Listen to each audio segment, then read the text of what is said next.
Good morning everyone. मैं हूं आपके साथ सिन्हा सूरज सर।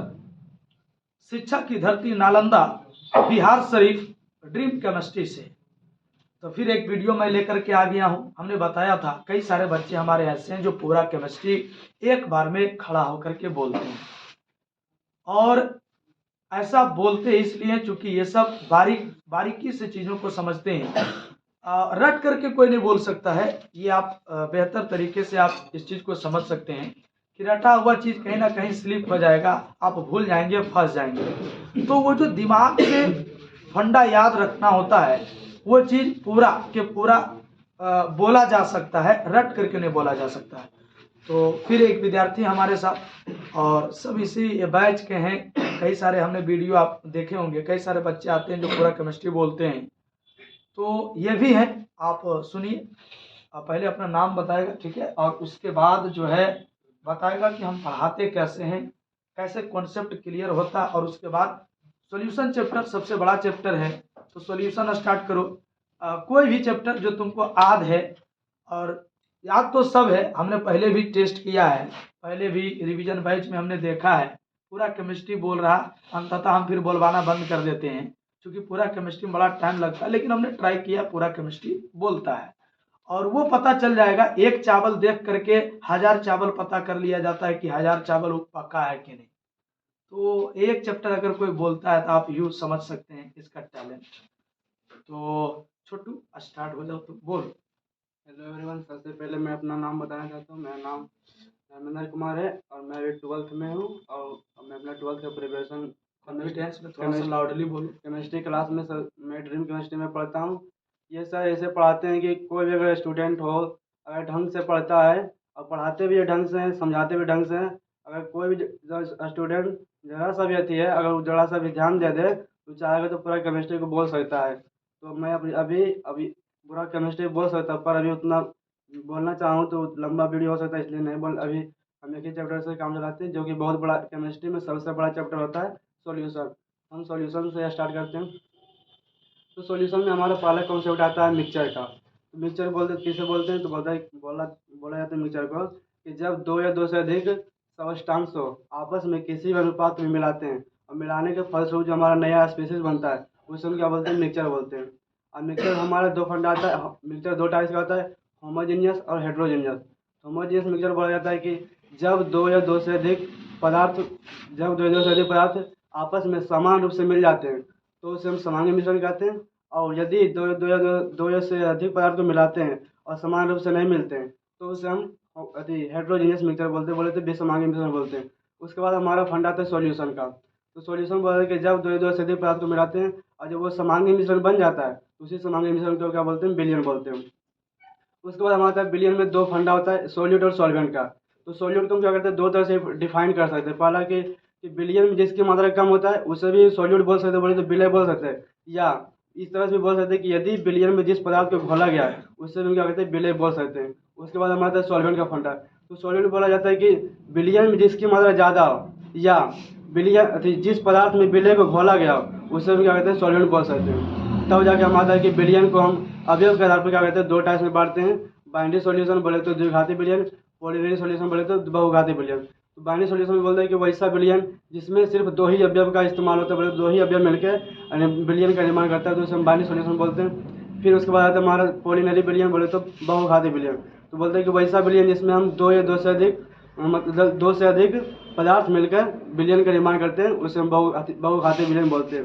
फिर उसके बाद है कि विलायक के आधार बोले तो सॉल्वेंट के आधार पर विलयन को भी दो टाइप में बांटा गया है। इक्वल सॉल्यूशन बोले तो जलीय विलयन और नॉन इक्वल सॉल्यूशन बोले तो अजलीय विलयन। तो इक्वल सॉल्यूशन बोलते हैं कि वैसा विलयन जिसमें क्या कहते हैं, विलायक के रूप में जल रहता है उसे हम इक्वल सॉल्यूशन बोलते हैं। और जिस विलयन में मतलब विलायक के रूप में जल नहीं रहता है उसे हम नॉन इक्वल सॉल्यूशन बोलते हैं। उसके बाद हमारा फंडा था बिलियन के कंसंट्रेशन बोलते हैं, बिलियन का साधारण का। तो बोलते हैं कि बिलियन कहते हैं किसी बिलियन के निश्चित कहते किसी बिलियन या विलायक के निश्चित मात्रा में मौजूद विलय की मात्रा ही हमारा बिलियन का साधारण कहलाता है। और इस बिलियन का साधारण को मतलब निकालने के लिए हमारे पास 8 मेथड होता है। पहला था percentage W by W, percentage V by V, percentage W by V, parts per million, molarity, normality और मोल फ्रैक्शन। तो सबसे पहले हम परसेंटेज डब्ल्यू बाई डब्ल्यू बोलते हैं। तो कहता है कि 100 ग्राम बिलियन में मौजूद विलय की मात्रा ये हमारा ग्राम में विलय की मात्रा हमारा परसेंटेज W/W कहलाता है। फिर आता है परसेंटेज V/V, कहते हैं कि 100 ml बिलियन में मौजूद 100 ml बिलियन में मौजूद ग्राम में विलय की मात्रा हमारा परसेंटेज V/V कहलाता है। उस ग्राम नहीं छोड़ना नहीं ml। हाँ चलो कोई दिक्कत नहीं, तो उसके स्लिप बाद- होता है। चलो उसके बाद कैमरे के सामने हो दिक्कत उसके बाद आता है परसेंटेज W/V। तो उसमें बोलते हैं कि 100 ml बिलियन में मौजूद ग्राम में विलय की मात्रा हमारा परसेंटेज W/V कहलाता है। उसके बाद आता है पार्ट्स पर मिलियन। पार्ट में इसको हम दूसरे मतलब अपने तरह से डिफाइन कर सकते हैं। तो कहते हैं कि 10⁻6 ग्राम बिलियन में मौजूद ग्राम में विलय की मात्रा हम पार्ट्स पर मिलियन उसको भी बोल सकते हैं। फिर उसके बाद है नॉर्मलिटी और मोलारिटी। तो नॉर्मलिटी और मोलारिटी दोनों एक जैसा होता है, इसलिए हम दोनों के साथ डिफाइन कर सकते हैं। जैसे ये दोनों बात करता है 1 लीटर सॉल्यूशन का, तो इसको हम इस तरह से बोल सकते हैं कि 1 लीटर बिलियन में मौजूद विलय के ग्राम तुल्यांक की संख्या हमारा नॉर्मलिटी कहलाता है। और फिर कहते हैं कि यदि 1 लीटर बिलियन में मौजूद विलय के मोल की संख्या को हम कहते हैं नॉर्मलता कहते हैं, बोले तो नॉर्मलिटी मतलब मोलारिटी कहते हैं। मोलारिटी कहते हैं। उसके बाद मोलालिटी आता है। तो मोलालिटी बात करता है 1 kg सॉल्वेंट का। तो कहते हैं कि 1 kg सॉल्वेंट में मौजूद विलय के मोलों की संख्या हमारा कहते हैं मोलालिटी कहलाता है। उसके बाद हमारा तो कॉन्सेप्ट आता है मोल फ्रैक्शन का। तो मोल फ्रैक्शन बोलते हैं कि किसी बिलियन में मौजूद किसी अवयव का मोलों की संख्या उसमें उस बिलियन के मोल की संख्या के अनुपात के बराबर होता है, उसे मोल फ्रैक्शन बोलते हैं। उसके बाद कहता है कि वॉल्यूम से रिलेटेड अर्थात जैसे कि नॉर्मलिटी हो गया, मोलारिटी हो गया और परसेंटेज V/V हो गया, ये क्या करते हैं टेम्परेचर पर डिपेंड करता है। लेकिन जो कहते हैं जो वॉल्यूम से रिलेटेड नहीं रहता है, जैसे कि मोलारिटी, मोल फ्रैक्शन हो गया, परसेंटेज W/W हो गया, ये सब क्या करता है हमारा टेम्परेचर पर डिपेंड नहीं करता है। फिर उसके बाद है कि बिलियन को फिर से यहाँ से 2 टाइप्स में बांटा गया है मोलरता के आधार पर, तनु बिलियन और सांद्र बिलियन। तो तनु बिलियन में बोलते हैं कि वैसा बिलियन जिसकी मोलरता 1 से कम होता है उसे हम तनु बिलियन बोलते हैं। फिर कहते हैं वैसा बिलियन जिसकी मोलरता 1 से अधिक होता है उसे हम सांद्र बिलियन बोलते हैं। उसके बाद इस चैप्टर यहाँ 12th क्लास में हमको सांद्र बिलियन के बारे में नहीं पढ़ना, इसलिए इसको ऊपर नहीं पढ़ते हैं। फिर हम इसके बाद फंड आता है तनु बिलियन को कहते हैं। तनु बिलियन इसका कुछ प्रॉपर्टी होता है, 2 प्रॉपर्टी है। पहला कोलिगेटिव प्रॉपर्टी, दूसरा होता है abnormal colligative property. Colligative property बोले तो अनुसंग गुणधर्म बोलता है कि तनु बिलियन का वैसा गुणधर्म जिसमें हम क्या करते हैं तनु बिलियन का वैसा गुणधर्म जिसमें तनु बिलियन का वैसा गुणधर्म जिसमें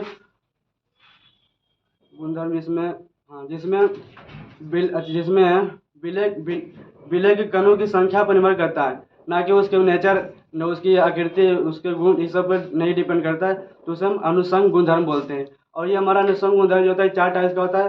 पहला रिलेटिव लॉवरिंग और वेपर प्रेशर, दूसरा एलिवेशन इन बॉइलिंग पॉइंट, तीसरा डिप्रेशन इन फ्रीजिंग पॉइंट, चौथा होता है ऑस्मोटिक प्रेशर। तो सबसे पहले रिलेटिव लॉवरिंग और वेपर प्रेशर को पढ़ते हैं। इसमें सबसे पहले हमको पढ़ना होता है वेपर प्रेशर। वेपर प्रेशर बोलता है कि जब कोई क्या कहता है बाष्प क्या कहता है द्रव, जब कोई द्रव कहता है बाष्प पर दाब लगाता है तो उसे बाष्प दाब कहते हैं।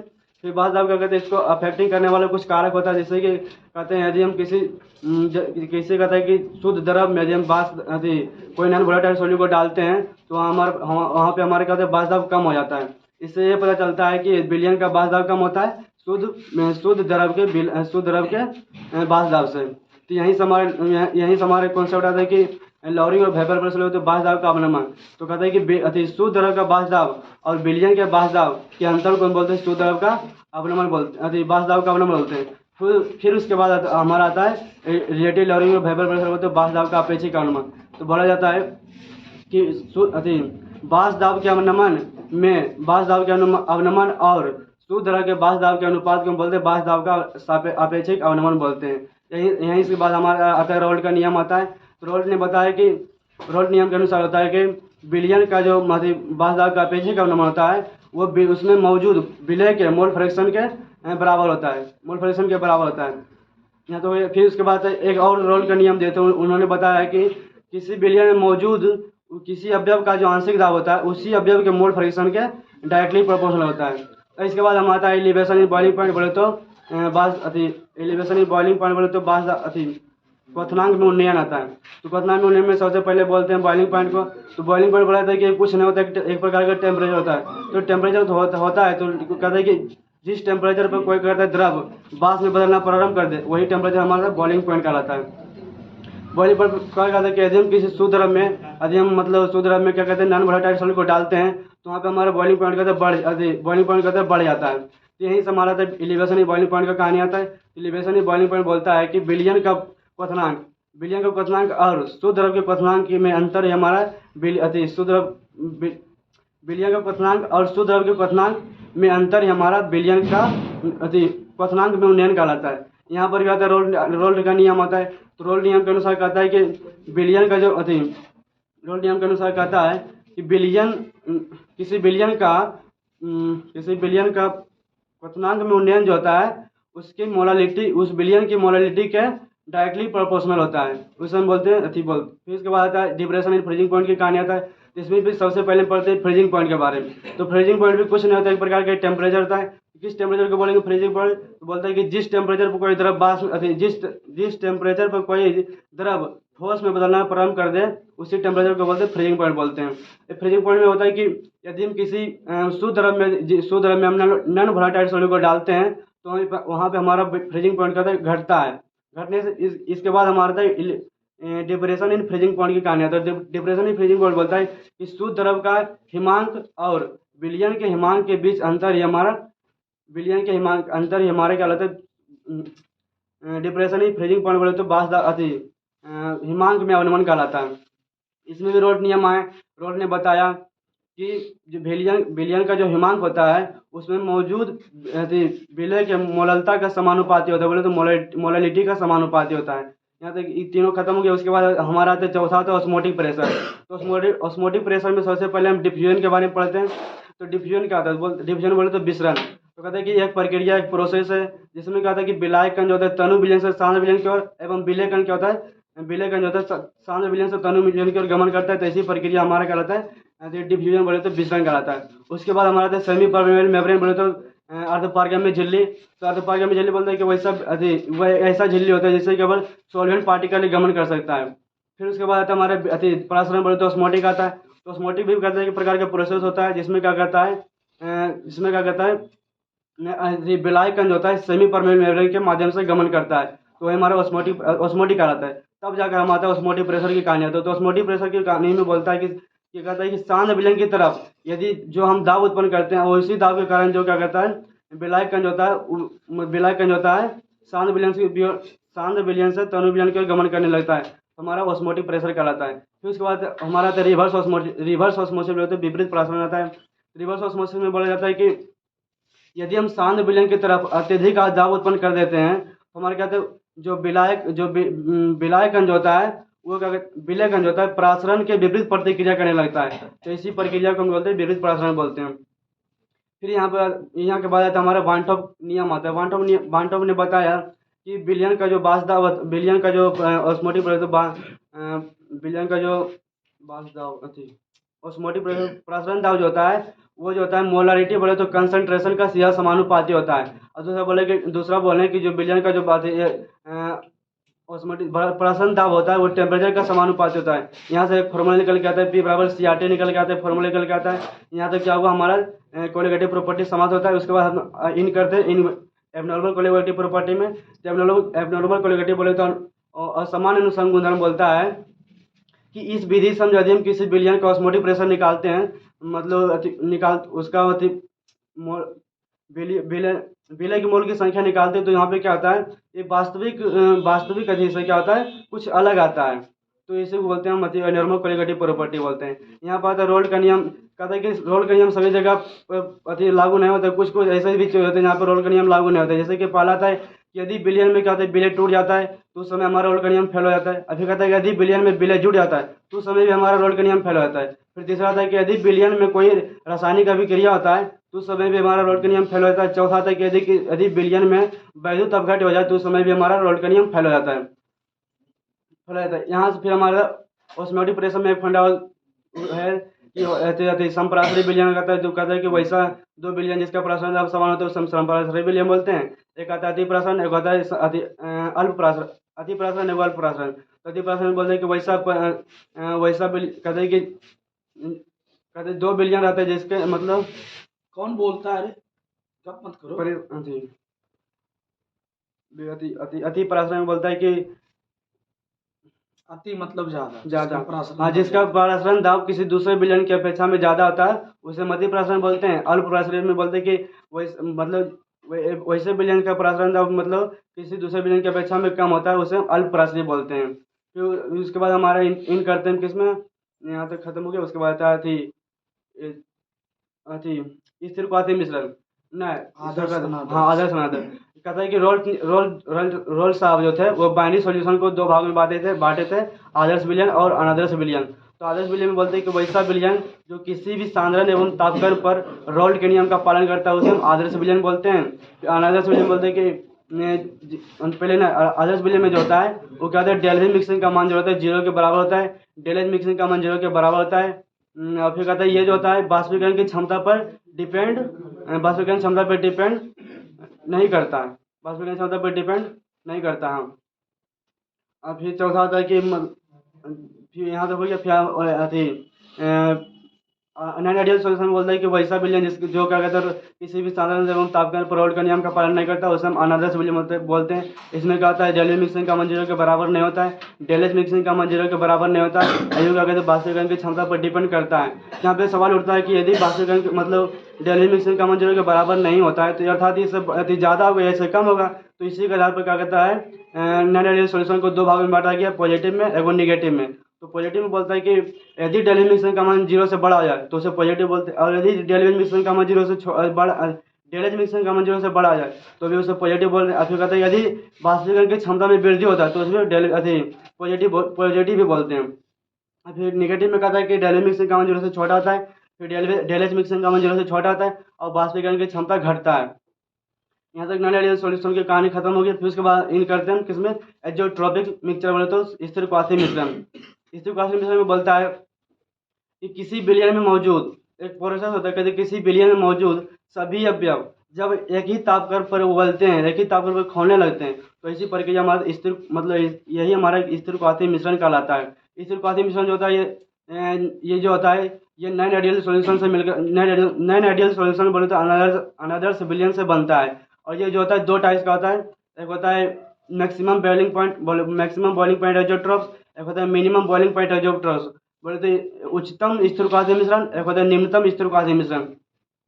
तो उच्चतम में बोलता है कि वैसा मिश्रण जिसमें क्या होता है मौजूद अवयव का क्वथनांक जो होता है वो विलयन के क्वथनांक से ज़्यादा होता है, तो उसे हम उच्चतम स्थिरक्वाथी मिश्रण बोलते हैं। और जो उच्चतम क्वाथी मिश्रण जो होता है ये होता है निगेटिव नॉन आइडियल सॉल्यूशन से मिलकर बनता है।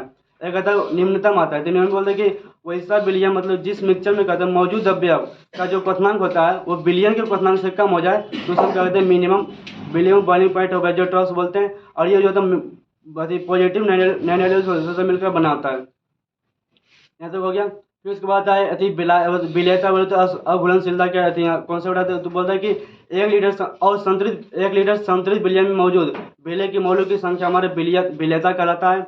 विलेयता जो होता है इसी को मतलब इसके आधार पर जो होता है विलयन को 3 टाइप्स में बांटा गया, संतृप्त विलयन और संतृप्त विलयन और अति संतृप्त विलयन।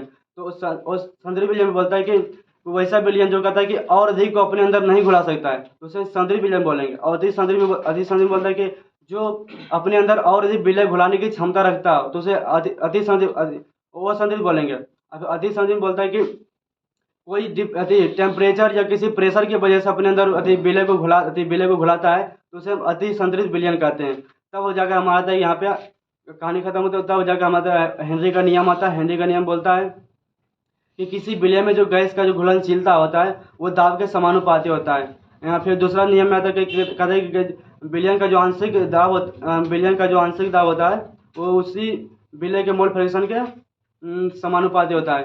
फिर कहता है यहाँ पे आता है कहता है डिसोसिएशन यहाँ पे विघटन डिग्री ऑफ डिसोसिएशन कहते हैं। यहाँ पे कहते हैं डिग्री ऑफ डिसोसिएशन में बोलता है कि एक मोल विलय को नहीं डिग्री ऑफ डिसोसिएशन के लिए मतलब कहता है कि यदि डिसोसिएशन होता है तो वहाँ पे कहते हैं अल्फा का मान 1 से कम होता है, और यदि एसोसिएशन होता है तो वहाँ पे अल्फा का मान 1 से ज़्यादा होता है, और कुछ नहीं होगा तो वहाँ पे अल्फा का मान मतलब 1 के बराबर होता है। फिर उसके बाद वानटॉप का गुणांक कहता है कि एक मोल सॉल्यूट को विलय में घोलने के बाद जितना मोल में बदल जाता है उसे हम वानटॉप गुणांक बोलते हैं। इसे हम ऐसे प्रदर्शित करते हैं। यहाँ से हमारा चैप्टर खत्म होता है। चलो बहुत अच्छा। आप देख पा रहे होंगे बिल्कुल एकदम चीज़ों को समझ करके दिमाग में फिट किया है और उसी हिसाब से ये पूरा कॉन्सेप्ट को बोल पा रहा है, मतलब पूरा फंडा समझ करके दिमाग में रखता है। तो और यहाँ पर वीडियो बड़ा ज़्यादा लंबा हो रहा है। मैं इनसे पूछना चाहूँगा एक बार कि क्या पूरा केमिस्ट्री बोल पाते हो या नहीं बोल पाते हो? पूरा कॉन्फिडेंस के साथ बोलते हैं। पूरा कॉन्फिडेंस के साथ बोल सकता है। चलो बहुत अच्छा है। तो है बच्चे हैं, अभी विद्यार्थी हैं, कैमरा के सामने आकर के बोलना ये बहुत बड़ा मायने रखता है अपने आप में। और बहुत सारे बच्चे भी यहाँ पर बैठे हुए हैं, थोड़ा हेजिटेशन होता है, एक तरह से डर भी होता है, लेकिन फिर भी पूरे चैप्टर को एकदम शानदार तरीके से बोलता है और ये चीज़ मज़ा आता है। हाँ, कहीं कहीं स्लिप हो सकता है, हम लोग इंसान हैं, इधर उधर कुछ बोला जाता है तो वो तो बात की बात है, लेकिन जो भी बोलता है परफेक्ट बोलता है। तो पूरा केमिस्ट्री यहाँ बोला जा सकता है। तो वीडियो लंबा हो रहा, फिर मिलेंगे नेक्स्ट अगले वीडियो में। कुछ बोलना भी है तुमको, बोल सकते हो। बस यही बोलना चाहते हैं ड्रीम केमिस्ट्री के बारे में कि ये तो बस ड्रीम केमिस्ट्री की शुरुआत है। मतलब ये ड्रीम केमिस्ट्री की शुरुआत है, अभी अंत बाकी है। और ये तो बस अभी थोड़ा है, अभी पूरा अनंत बाकी है। तो मैं अभी 11th और 12th एक्सपीरियंस को इतना भी बोलना चाहता हूँ कि ये जो 12th है, 11th-12th के जो विद्यार्थी हैं उनके लिए बस यही कहना चाहूँगा कि one of the best institute of chemistry class in Bihar Sharif for 11th और 12th experience. Thank you sir. अच्छा एक बात बताओ कि कई सारे टीचर यहाँ पर जो है कि फोटो स्टेट दे करके सिलेबस को खत्म करते हैं। क्या हमने तुम्हें फोटो स्टेट दिया? नहीं, ऐसा कुछ नहीं क्या होता है। पूरा सिलेबस खत्म हुआ कि नहीं? पूरा 100%। चलो बहुत अच्छा है, फिर मिलेंगे अगले नेक्स्ट वीडियो में, ठीक है? That's all.